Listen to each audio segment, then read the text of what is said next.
বন্ধুরা, আগে আমি আবৃত্তি করবো, পরে কবির নাম বলবো। আলোর ছায়ায় তুমি ছুঁয়েছিলে এক তুচ্ছ দুপুরে, আমি তখন ছিলাম নিঃশব্দ পাতার মতো। তোমার আলোকে ফুটে উঠল আমার আকাশ, আর আমি হারিয়ে গেলাম রঙিন অনন্তে রূপান্তরের ছায়া। একসময় ছিলাম ক্ষুদ্র এক মন, নীরবতায় ডুবে থাকা এক সাদামাটা সপ্তাহ।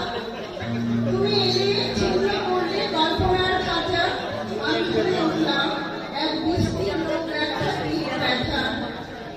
বৃষ্টি পড়ে জানলায়, তুমি শোনো না সেই সুর, মেঘের আড়ালে লুকিয়ে রইল ভালোবাসার দুর্বোধ্যতা।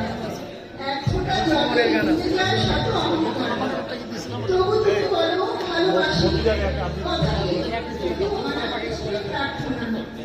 বন্ধুরা, আমার আবৃত্তিটা একেবারে প্রাথমিক। আজকের এই কবিতাগুলো